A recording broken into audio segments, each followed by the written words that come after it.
All right, man. Here we are, episode number 2, Todd. Number 2, baby. I love it. Number two. What's going on, man? Man, we're just working away up here in the beautiful town of Fort Mill, South Carolina. Hey, man, I got to thinking about something. I was listening to our last episode, and there was something missing. What? What could be missing? Well, I found out what was missing. What? What was it? Tell me. Badass microphone. Badass microphone. Look at you. You got right there. So this is our new career. Right. Radio. Are we shock jocks? That's right. Shock jocks. Shock jocks. 104.7 in the morning. Drive time hits in summer gold. Get the lead out. Is that right? We're gonna have a little call-in a prize-winning contest this morning, and we're gonna do some prank phone calls. That's right. Caller number 29 who can guess the second verse of the third song that we play is going to win tickets to the Beatles reunion tour, which isn't going to happen. Get the lead out. Well, right. Good, man. I'm glad you got a microphone there. You know, you look professional. You look like a true shock jock kind of guy. So that's right. Yeah, man. What's going on? What are we doing today? How are we? What's going on in real estate in Fort Mill, my friend? Well, I'll tell you, real estate in Fort Mill, I got a feeling is like real estate everywhere in the country. It's off the hook. Yeah. You know, we're out there looking for listings, looking for people to help sell their home. And, you know, if it's done right, that house will go for over list in just a matter of days, close in 4 or 5 weeks, maybe even 3 if we need it. And those folks can get on to the next chapter of their life, man. You know, the trick is finding people that we can help. Yeah. We had, what I have found over the years that the news and the media, they're like behind. Yes. Like a ways behind. So I saw an article this morning and on my phone, I don't know which one it was, but they're like, hey, it's a seller's market.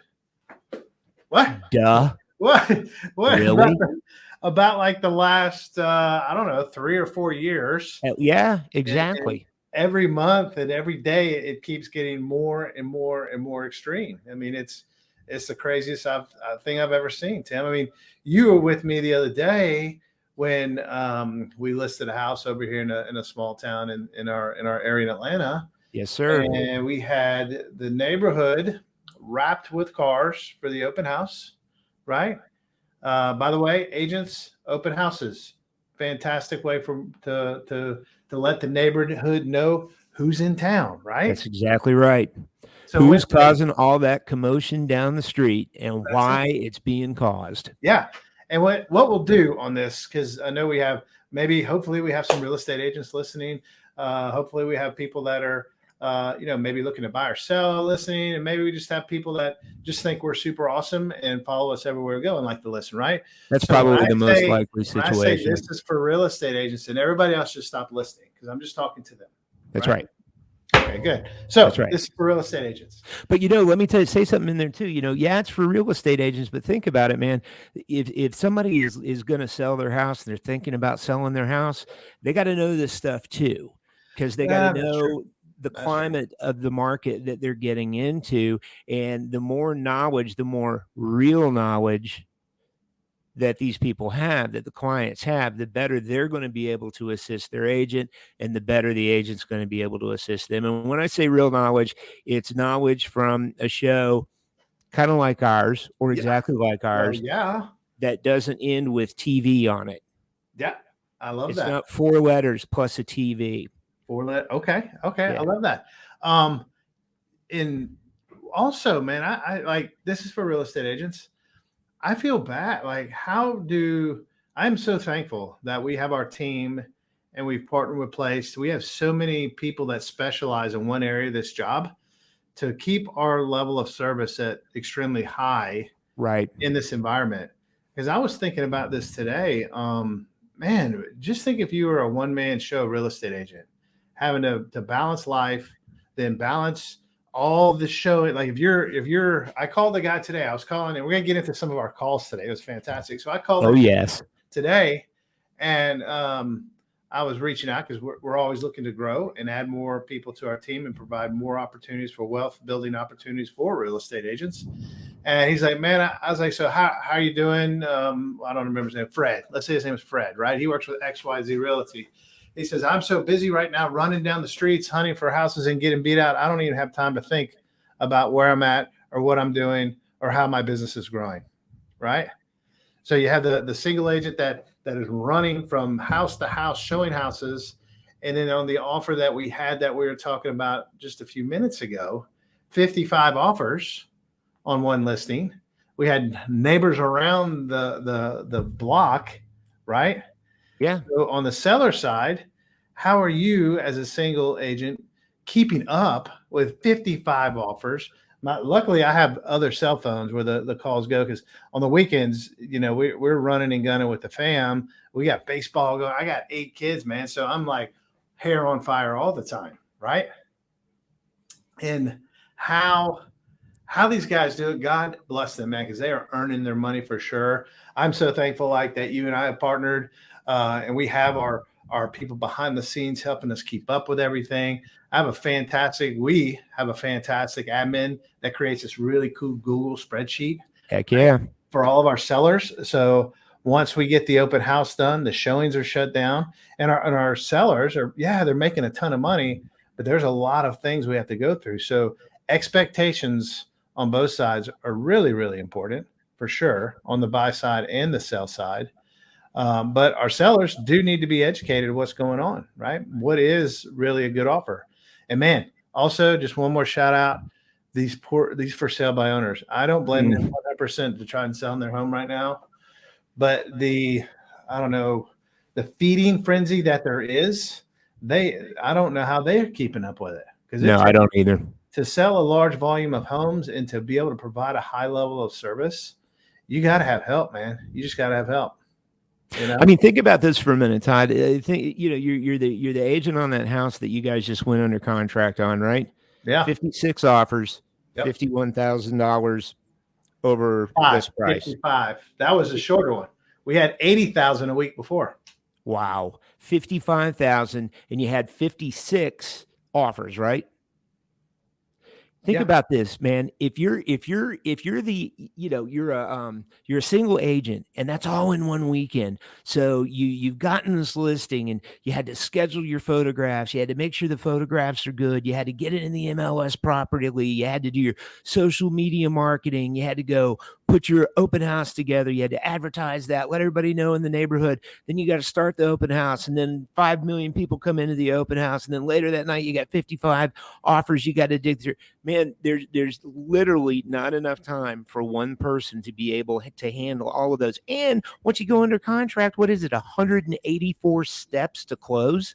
Yeah, we have 108. Yeah, 184. 184 different things, no matter how little or big, but they've all got to be done. All the boxes have to be checked to close on a house. And it's just, man, you can't do that as a single, solo agent. You got to have specialists in each one of those categories doing only social media marketing, doing only transaction stuff, only going through those offers and organizing them for you. Yeah, I'll tell you what.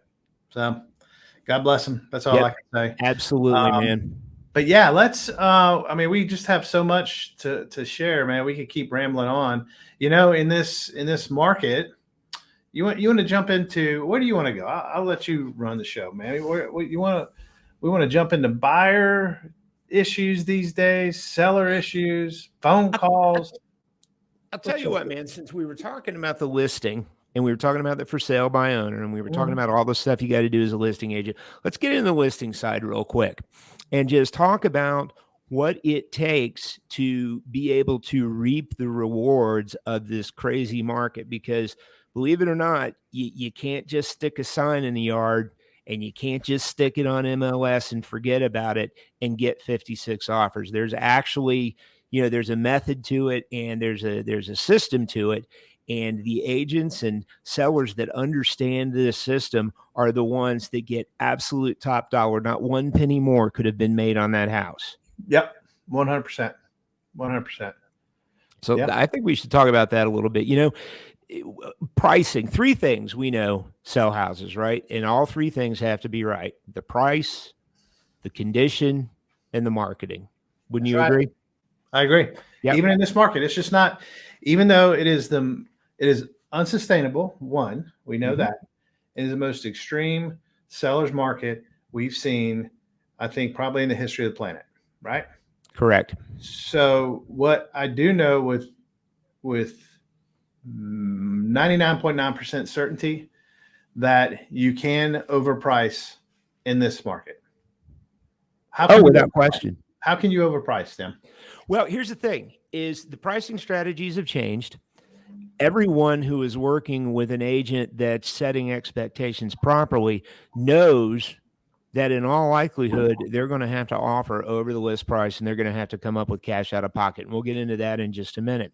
Yeah. But the problem is if you overprice your house in a market where everyone knows they're going to have to offer over list price, let's say you price your house at $350,000. Okay. Yeah. And let's say it's really only worth, 320, 325, and you're trying to get that extra money and you price it at 350.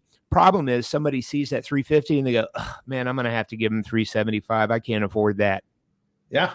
However, if it was priced at 320 or 325, all of a sudden they're like, you know what? I've got money. I can go 25 over list and I can do it for 350. I can play in that game. Right. Yeah. Right. So it's the pricing is a marketing strategy. It's not a sticker price. It's not a value.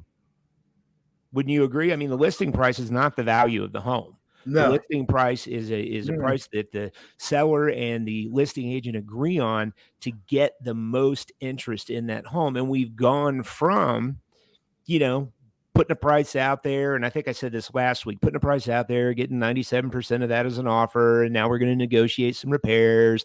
Now we're going to negotiate this. And then we're going to go back and forth on price and all that. It's not the deal anymore. It's eBay, man. Yep. 100%. Yeah.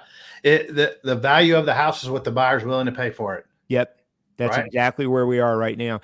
And what I mean by eBay pricing is, you put everybody knows the eBay site.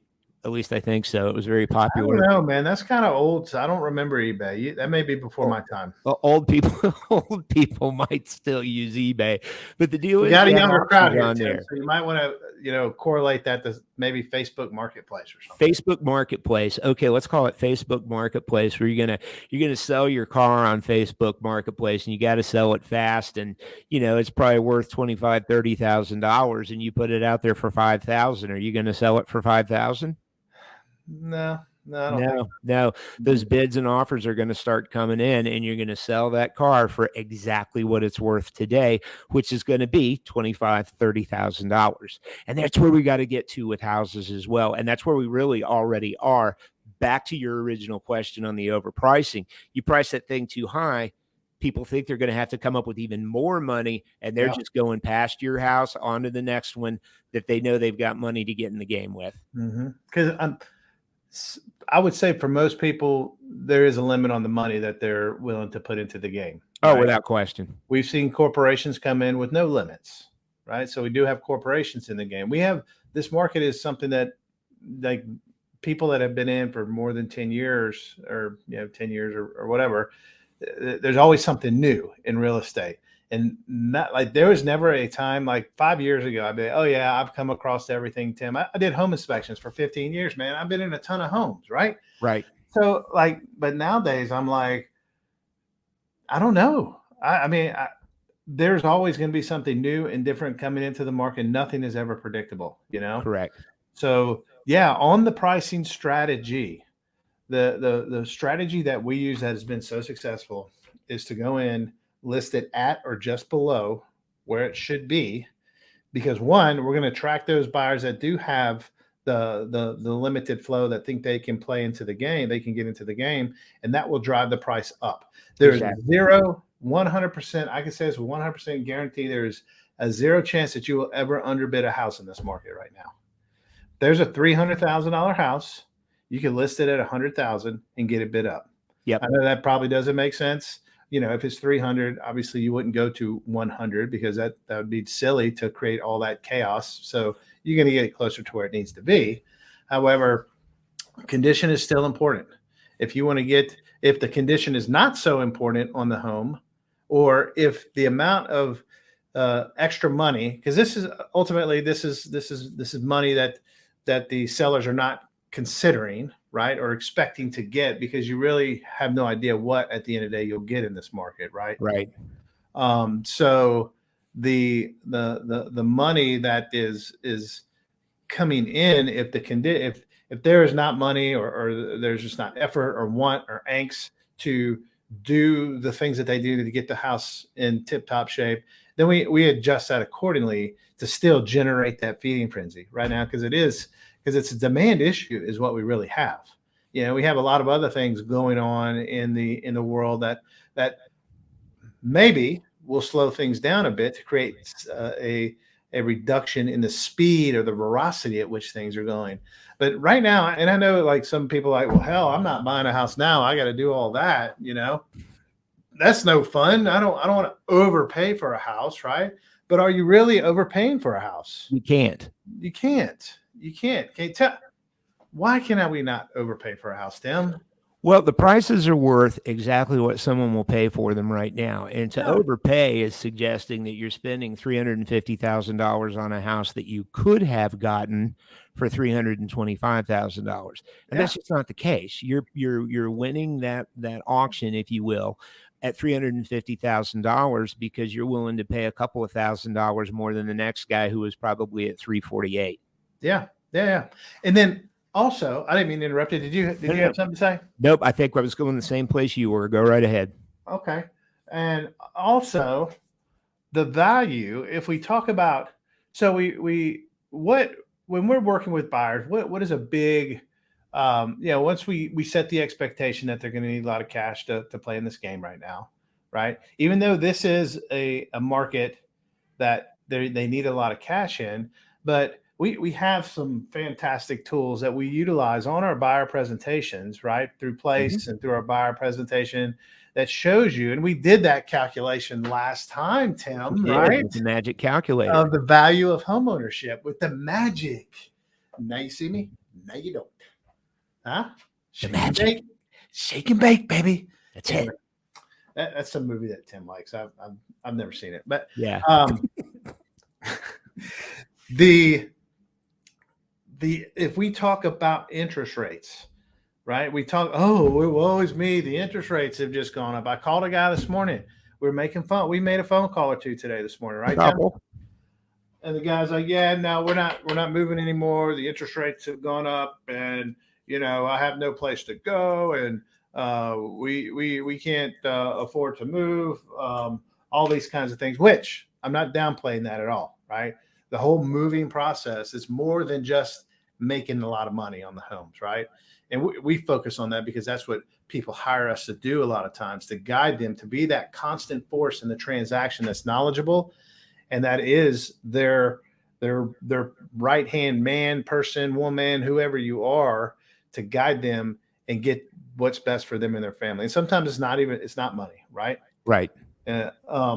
However, as we guide them through the process and we look at the value of homeownership over time, even though the interest rates have gone up this year, right? They've gone up a lot. I guess it depends on when you're listening to this and what's going on. We may listen to this in the future and like, man, you guys are fools. Interest rates are down now, right? Yeah. It is. But the fact that interest rates are still, even though they've gone up, are lower than they've ever been. In history, man. You were around during this time, Tim. Like you were probably an adult at this time and doing things like adults do, like in the late 70s and 80s. Do you remember when you bought your first house, what the interest rates were back then? Yeah, in 1922. Yeah. When we bought, seriously, in 1992 actually is when I bought my first house, and our interest rate, man, I want to say it was close to 13%. I mean, wow. it was crazy. 13%. Crazy. My dad 13%. Talks about interest rates of like 18% back in the late 70s, early 80s. Yeah.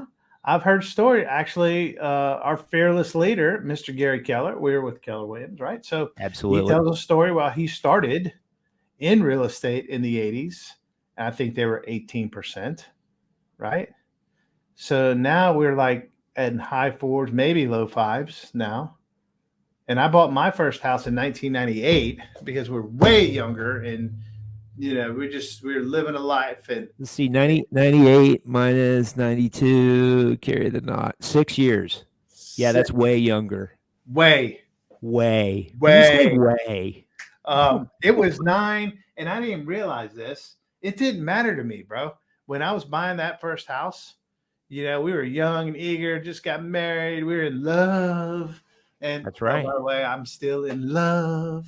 But it was 9.75, and I didn't even know that or even pay attention to that till I sold the dang house.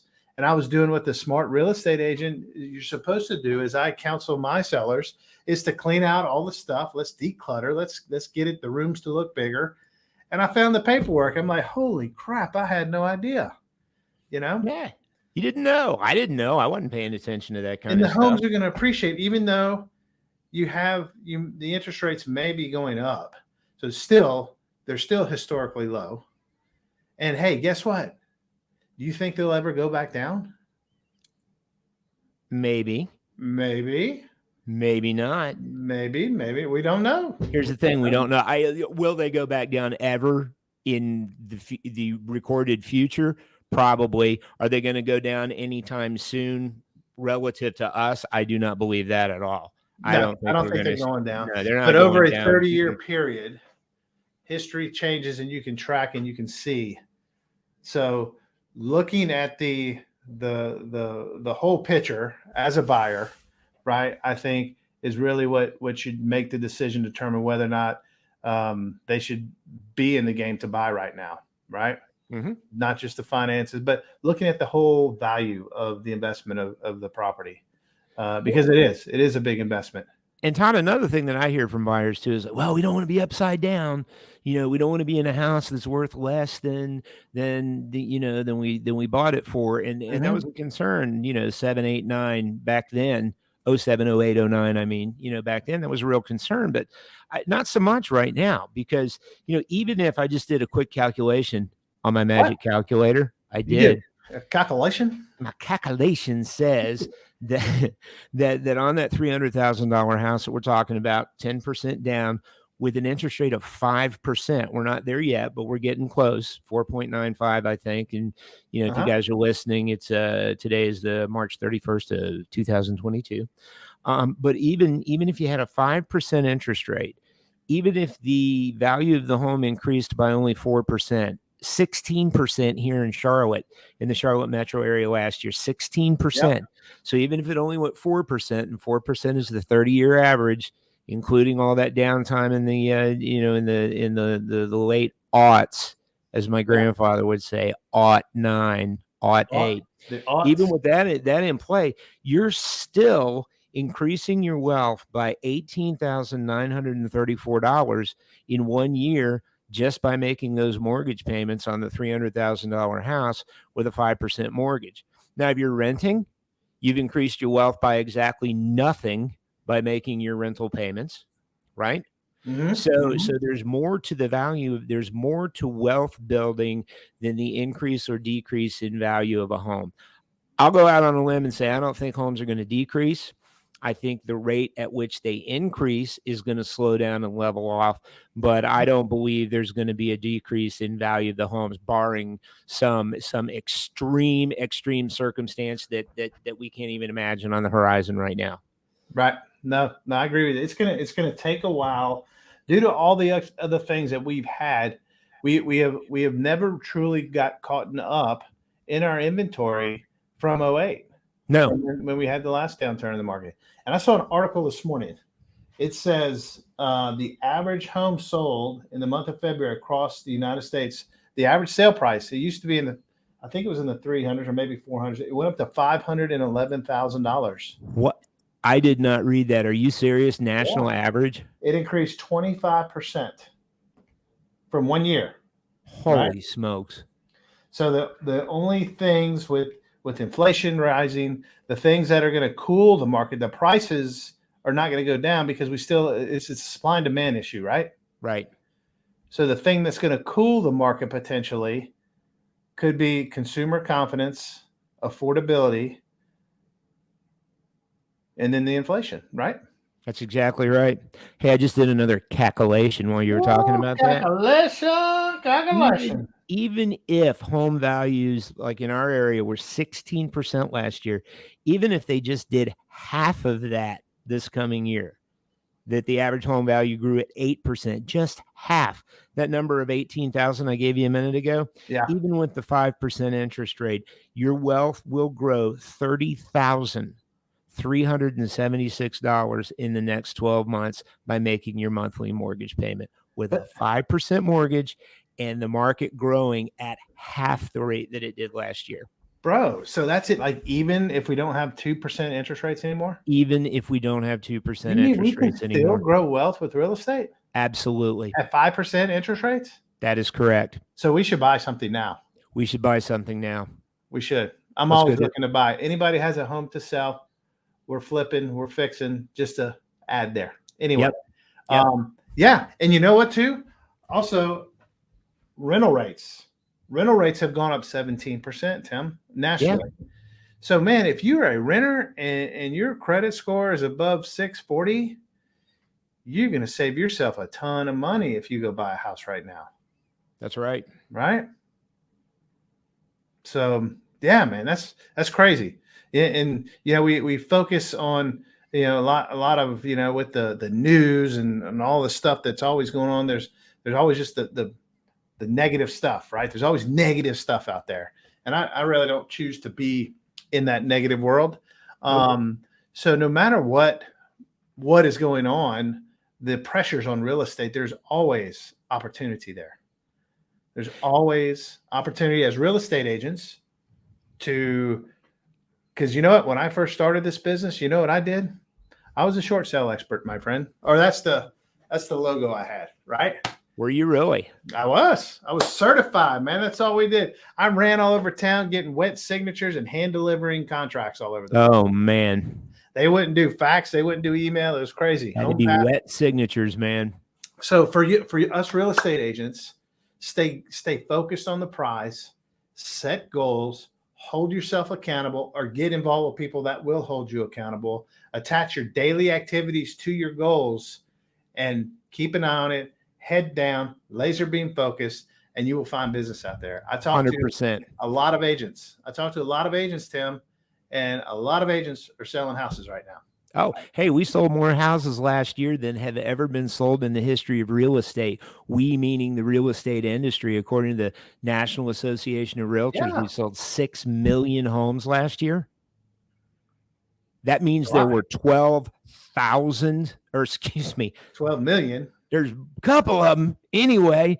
No, there was 12 million sides to real estate transactions. 12 million agents had closings on that. Hey, I did one more calculation. You want to hear it? Dude, can I get some Hawaiian punch after that calculation? Yes, you can. It's on its way because I'm thirsty. We've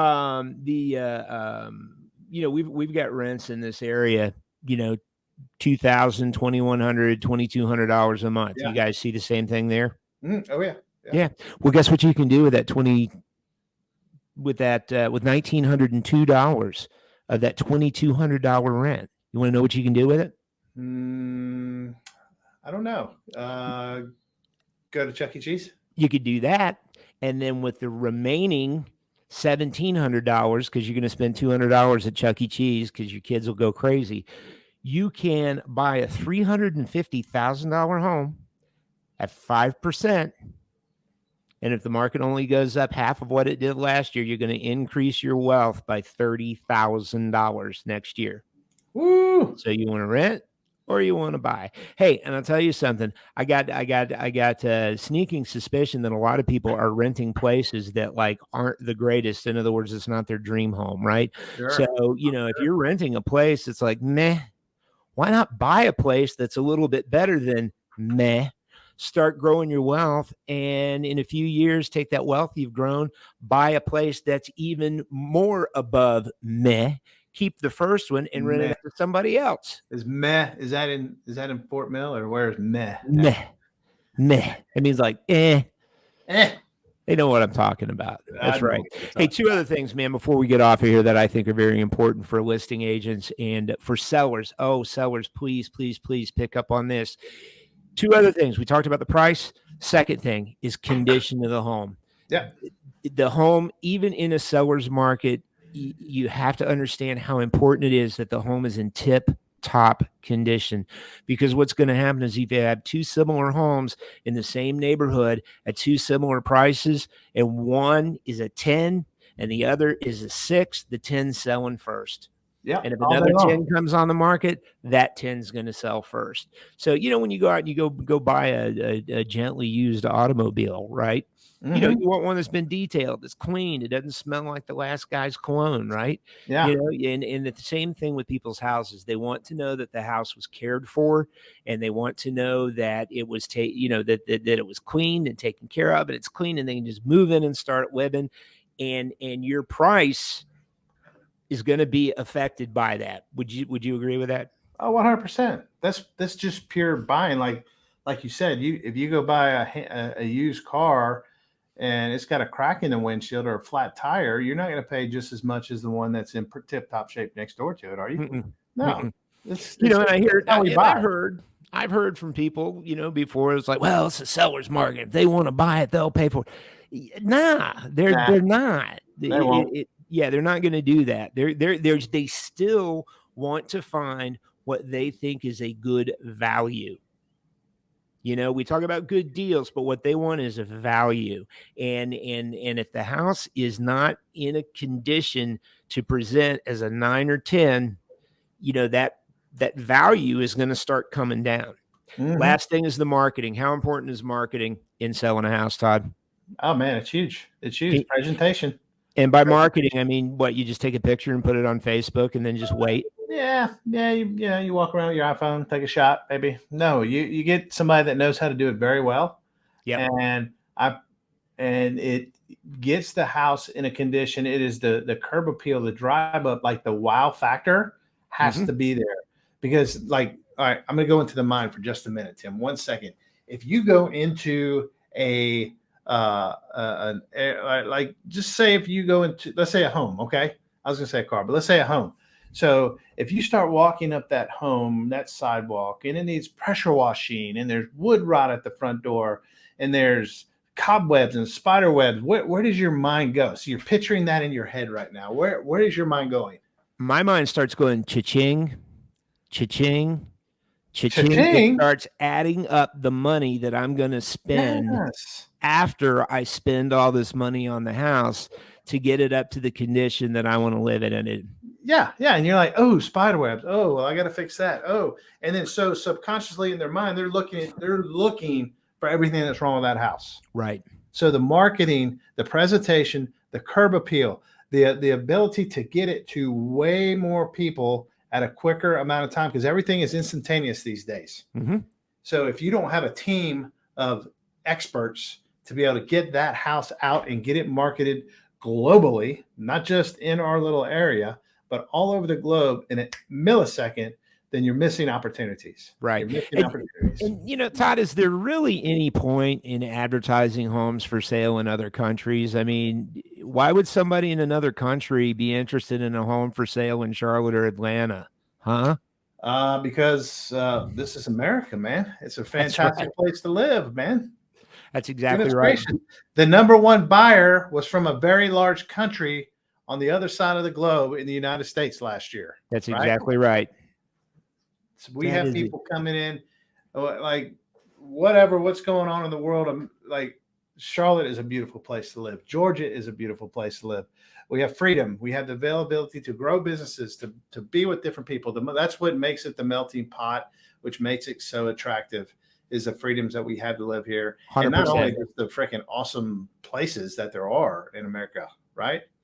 So yes, it's 100%. super important to market all your homes all over the globe, because most of our buyers are coming from different countries right now. That's exactly right. So what I would say is to our people that are considering selling, take your time and find a full-time professional real estate agent. Team. You need a team, man. Yeah, exactly. Make sure they have a team who is backed by a team. Joe Bob Realty, make sure Joe Bob has a team behind him. Yes. Make sure he's got a team supporting him. If you are an agent out there, a listing agent, find a place that's got that support. Find a place where agents are the lifeblood of the business, and where those agents are going to be supported at a level like no other. Can you think of a place, Todd? I got a hint. Can you think of a place? A place. I know a place. That's right. I know a place. That's exactly right. Hey, listen, if you guys want to get in touch with us, drop us an email at toddandtimtalk@gmail.com. We're also going to we'll have that link in the show notes. We will also have there it is. We will also have a link where you can leave us a voice message if you have any questions. We'll be happy to answer them on the air. And you guys drop us a line. Let us know what you're up to. Let us know how things are going. And we love you guys. And thanks for coming on. Peace out. All right. Later.